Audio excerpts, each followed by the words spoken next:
11th admission 2026-27. तर या व्हिडिओमध्ये आपण बघणार आहे की ज्याही विद्यार्थ्यांनी या अगोदर म्हणजे राऊंड 1 मध्ये पार्ट 1चं रजिस्ट्रेशन केलेलं होते, परंतु त्यामध्ये त्यांच्या चुका झाल्या, जसे की जेंडर चुकलेला आहे, कोणाकडून ज्यांचा जो फॉर्म आहे हा इनकम्प्लीट आहे, कंप्लीट झालेला नाही आहे, कोणाची फी पेंडिंग आहे, अशा प्रकारे जेवढ्याही चुका झालेल्या असेल या प्रकारे संपूर्ण अपडेट आपण या व्हिडिओमध्ये बघणार आहे आणि तुम्ही कोणकोणती माहिती एडिट करू शकता आणि त्यानंतरच तुम्ही कॉलेजचे नाव टाका. अगोदर आपला पार्ट 1 हा खरोखर ओके आहे का चेक करा, नाही तर तुमचा राऊंड 2 मध्ये नंबर लागून सुद्धा तुम्हाला प्रवेश मिळणार नाही.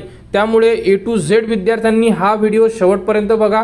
तुम्ही जो पार्ट 1 म्हणजे रजिस्ट्रेशन केलेलं आहे त्या रजिस्ट्रेशनमधली एकूण एक इन्फॉर्मेशन चेक करा. भरपूर विद्यार्थ्यांची कास्ट चुकलेली आहे, तुम्ही कास्टसुद्धा दुरुस्ती करू शकता. ठीक आहे, तर या व्हिडिओमध्ये पहिले पार्ट 1 ओके करा आणि त्यानंतर तुम्ही पार्ट 2 भरा, ज्यामध्ये तुम्हाला कॉलेजेस टाकायचे आहे. संपूर्ण व्हिडिओ आपल्या चॅनलवर देण्यात येणार, त्या प्रकारे तुम्ही तुमचे फॉर्म भरा. तर बघा, या व्हिडिओमध्ये आपण करणार आहे पार्ट 1 एडिट, जेवढे चुका झालेल्या आहेत चुका दुरुस्ती, payment, documents upload, A to Z माहिती. सर्वात प्रथम साईडवर या. साईडवर आल्यानंतर तुमच्याकडे ID आणि पासवर्ड आहे, तर तुम्हाला करून घ्यायचा आहे लॉग इन, कारण की ऑलरेडी आपण रजिस्ट्रेशन केलेलं आहे त्यामुळे. तर लॉग इनला क्लिक करा. लॉग इनला क्लिक केल्यानंतर तुमच्याकडे ID आहे, पासवर्ड आहे, ID टाका, पासवर्ड टाका, हा कॅप्चा इन्सर्ट करा आणि सर्वात प्रथम लॉग इन करा. लॉग इन केल्यानंतर बघू शकता तुमचा जो पार्ट 1 आहे हा सेल्फ व्हेरीफाईड आहे, कारण की तुम्ही लास्ट टाइम भरलेला असेल. कोणत्या विद्यार्थ्याचा इनकम्प्लीट असेल तो विद्यार्थीसुद्धा या व्हिडिओमध्ये दिलेली माहिती बघा, त्या प्रकारे आपला फॉर्म भरू शकता. त्यानंतर कॅपराऊंडचा फॉर्म हा इनकम्प्लीट किंवा फिलिंग नॉट स्टार्टेड असं ऑप्शन असणं गरजेचं आहे तुम्हाला. या दोनपैकी कोणतंही ऑप्शन चालेल. कोणतं माहिती आहे का? इनकम्प्लीट हे सुद्धा चालेल आणि फिलिंग नॉट स्टार्टेड हे सुद्धा चालेल. जर इथे कम्प्लीट अँड लॉक असेल याचा अर्थ तुम्ही पार्ट 2 मध्ये कॉलेजेस ॲड केलेले आहे. तर तुम्ही काय करा बघा, हे जे पार्ट 2चं ऑप्शन आहे यामध्ये लॉक अप्लिकेशनला जा, तिथून तुमचा जो फॉर्म आहे हा अनलॉक करून घ्या. अगोदर अनलॉक केल्यानंतर तुम्हाला इथे इनकम्प्लीट दिसेल. क्लिअर एवढी स्टेप? ओके.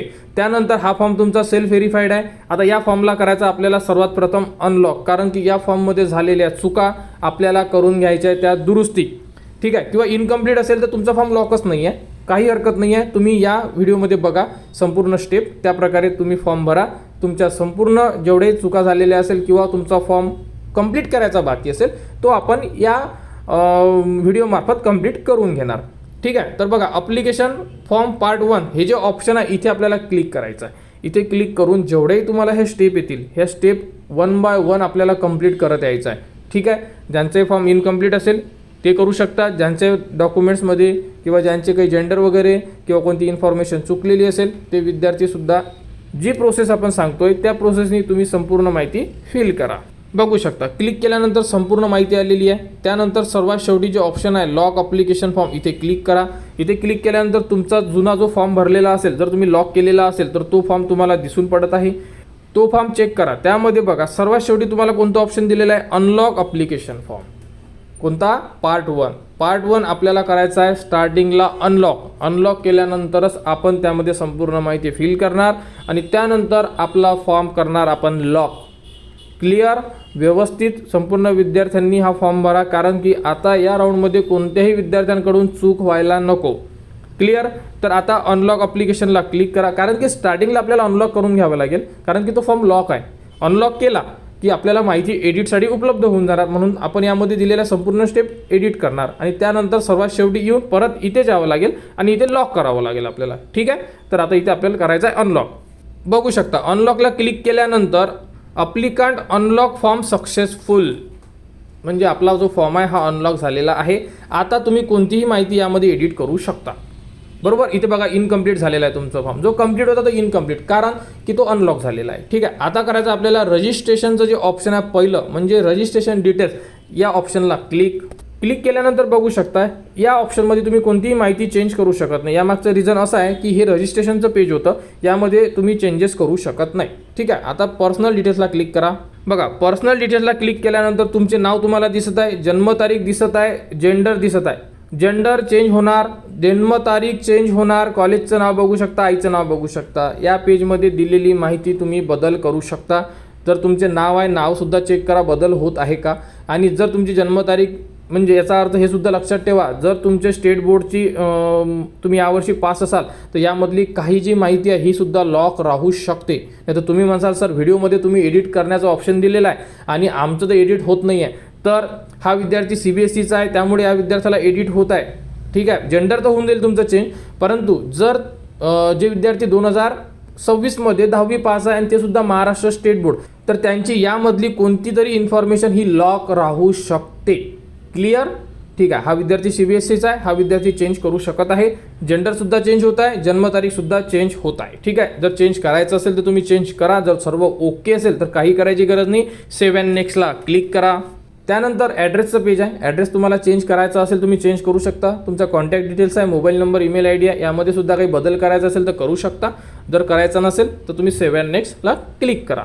त्यानंतर सर्वात इम्पॉर्टंट जे पेज होतं आपलं ते म्हणजे कॅटेगरी डिटेल्स. ठीक आहे, तर यामध्ये बघा हा विद्यार्थी OBCचा आहे, याने याची स्वतःची कास्ट OBC केलेली आहे आणि ॲडमिशनसाठी सुद्धा OBC केली आहे, कारण की यांच्याकडे कास्ट सर्टिफिकेटसुद्धा आहे आणि नॉन क्रिमिलियरसुद्धा आहे. याने डॉक्युमेंट्स काढलेले आहे. तर हा विद्यार्थी कॅटेगरीसुद्धा OBC आहे आणि ॲडमिशन कॅटेगरीसुद्धा OBC केलेली आहे, कारण की OBCमधून ॲडमिशन मिळेल. आणि इथे जर तुम्ही ॲडमिशन कॅटेगरी ओपन केलेली असेल तर तुम्हाला कॅटेगरीचा फायदा मिळणार नाही, तुमची ॲडमिशन ओपनमधून होणार. ठीक आहे, त्यानंतर बघू शकता खाली दिलेले काही जे रिझर्वेशन आहे स्पेशल, कोणी हँडिकॅप आहे का, प्रोजेक्ट अफेक्टेड वगैरे, अशा प्रकारे संपूर्ण हे ऑप्शन आपण ऑलरेडी घेतलेले होते पहिल्या व्हिडिओमध्ये. एकदा रीड करून त्यामध्ये येस नो मध्ये आन्सर द्या. इम्पॉर्टंट आहे हे 2 ऑप्शन. मायनॉरिटी कोटा, ज्यांनाही मायनॉरिटी कोटा घ्यायचा असेल, कारण की कोट्याअंतर्गत जर फॉर्म भरायचा असेल तर तुम्हाला इथे लक्ष द्यावं लागेल. बघा मायनॉरिटी कोटा, तुम्ही जर मायनॉरिटीमध्ये असाल तर येस करा. ठीक आहे, त्यानंतर इन हाऊस म्हणजे जिथे 10वी केलेली आहे तिथेच जर तुम्हाला 11 करायची असेल समजा फॉर एक्झाम्पल, तर तुम्ही इन हाऊस कोटा म्हणजे इन हाऊस कोट्याला येस करू शकता.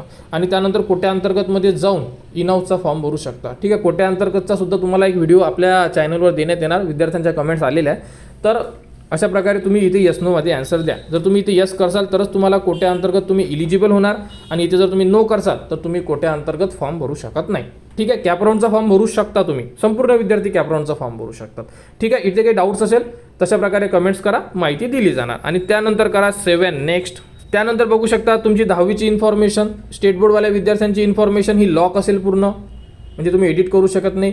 CBSE विद्यार्थी किंवा या अगोदरचे जे विद्यार्थी पास असेल ते विद्यार्थी यामध्ये चेंजेस करू शकतात जर काही माहिती चुकली असेल तर. अशा प्रकारे संपूर्ण मार्क्स चेक करा आणि त्यानंतर सेव्ह अँड नेक्स्टला क्लिक करा. त्यानंतर पार्ट आहे तो म्हणजे डॉक्युमेंट्सचा. तर बघा तुम्हाला 10वीची मार्कशीट, TC वगैरे मिळालेली असेल, तुमची कास्ट सर्टिफिकेट, नॉन क्रिमिलियर जर मिळाली असेल तर इथून जुने डॉक्युमेंट डिलीट करू शकता, परत न्यू डॉक्युमेंट्स तुम्ही इथून अपलोड करू शकता, चेंजेस करू शकता. जर तुमचे डॉक्युमेंट्स बदल झालेला असेल, कोणाला 10वीची मार्कशीट मिळाली असेल चेंज करा, TC मिळाली असेल तर TC अपलोड करून घ्या, म्हणजे यामध्ये तुम्ही परत डॉक्युमेंट चेंज करून घ्या इथून डिलीट करून. त्यानंतर बघू शकता या विद्यार्थ्याने पेमेंट केलेलं आहे त्यामुळे फी पेड सक्सेसफुली आहे. ज्यांचे पेमेंट बाकी असेल इथे तुम्हाला पेचं ऑप्शन येईल, पे करा आणि एका बारकोडवरून कोणत्याही फोनपे, जीपेवरून तुम्ही पेमेंट करून घ्या. पेमेंट झाल्यानंतर अशा प्रकारे तुम्हाला ऑप्शन येणार आणि त्यानंतर पेमेंट सक्सेसफुल झालं की तुम्ही करा इथून नेक्स्ट केल्यानंतर बघू शकता आपण आलेलो आहे सर्वात शेवटच्या स्टेपला. बघा इथे मी परत पॉज घेतोय, ही इन्फॉर्मेशन व्यवस्थित शांतपणे बघा. एकूण एक माहिती, तुमचे नाव, जेंडर, जन्मतारीख, कॉलेजचं नाव, 10वीचा roll number, category, admission category, A to Z माहिती व्यवस्थित बघा. ही माहिती आपण ब्लर केलेली आहे कारण की आपण यूट्यूब पॉलिसीनुसार दाखवू शकत नाही आहे त्यामुळे. ठीक आहे, तर बघा यामध्ये तुम्हाला A to Z जी माहिती आहे ही व्यवस्थित चेक करायची आहे. मी परत सांगतोय कारण की चुका झालेल्या आहे लास्ट राऊंडमध्ये, जेंडर वगैरे चुकलेली आहे, जन्मतारीख चुकलेल्या आहे. या राऊंडमध्ये काही होऊ देऊ नका, व्यवस्थित संपूर्ण माहिती फिल करून घ्या. त्यानंतर बघा हा फॉर्म सध्या इनकम्प्लीट आहे, आपण इथूनच अनलॉक केला होता, लक्षात आहे ना. इथे चेकबॉक्सला क्लिक करा आणि लॉक अप्लिकेशन फॉर्म इथे आपल्याला क्लिक करायचा आहे. लॉक अप्लिकेशन फॉर्मला क्लिक केल्यानंतर बघा अप्लिकेशन जो फॉर्म आहे आपला हा लॉक सक्सेसफुली झालेला आहे, अनलॉक ऑप्शन आलेला आहे कारण की लॉक आहे म्हणून. अशा प्रकारे तुम्ही तुमचे जेही फॉर्म आहे एडिट करू शकता, एडिट करून लॉक करा. लॉक केल्यानंतर डॅशबोर्डला या, डॅशबोर्डला आल्यानंतर बघू शकता तुमचा जो फॉर्म आहे हा सेल्फ व्हेरीफाईड आहे. आणि त्यानंतर बघा कॅप ऑप्शन फॉर्म अजून भरलेला नाही आहे, फिलिंग नॉट स्टार्टेड असं दिलेलं आहे, परंतु चालू झालेलं आहे फॉर्म. ठीक आहे, आता करायचा आपल्याला हा पार्ट 1 बंद. ठीक आहे, आता करायचा पार्ट 2 सुरू. आता इथून तुम्ही स्ट्रीम चूज करू शकता, कॉलेज सिलेक्ट करू शकता आणि ह्या फॉर्मला सुद्धा लॉक करू शकता. क्लिअर. तर पार्ट 1 या प्रकारे एडिट करा. ज्यांचाही कंप्लीट नसेल त्यांनी कंप्लीट करून घ्या आणि ज्यांनाही कॉलेजेस ॲड करायचे आहे या व्हिडिओच्या डिस्क्रिप्शनमध्ये, कमेंट बॉक्समध्ये सुद्धा राऊंड 2 ज्यामध्ये तुम्हाला कॉलेजेस ॲड करायचे आहे तो पार्ट 2चा फॉर्म दिलेला आहे, तो व्हिडिओ बघा आणि त्या प्रकारे आपले कॉलेजेस ॲड करा. अगोदर हा फॉर्म असा प्रकारे कंप्लीट करून घ्या. कंप्लीट झाला, ओके असेल तुमचा फॉर्म, तर तुम्ही कॉलेजेस ॲड करा. अशा प्रकारे जर तुम्ही संपूर्ण माहिती फिल करत असेल तर तुमच्याकडून एकही चूक होणार नाही आणि तुम्हाला तुमच्या आवडीचे कॉलेजेस याच राऊंडमध्ये मिळणार. क्लिअर? कितीही मोठा डाऊट असेल कमेंट्स करा. तुम्ही बघू शकता कमेंट्सवर जास्तीत जास्त विद्यार्थ्यांना उत्तर देणे सुरू आहे, कारण की आपण फक्त व्हिडिओ बनवत नाही तर विद्यार्थ्यांना मदतसुद्धा करतो. 11th ॲडमिशन 2026-27 पार्ट 1 या प्रकारे भरा. पार्ट 2चा व्हिडिओ डिस्क्रिप्शनमध्ये व कमेंट बॉक्समध्ये दिलेला आहे, त्या प्रकारे फिल करा. आणि 11th ॲडमिशन 2026-27च्या अपडेटसाठी आपल्या चॅनलच्या कनेक्टमध्ये राहा. चॅनलला सबस्क्राईब करा व हा व्हिडिओ इतरांपर्यंत शेअर करा.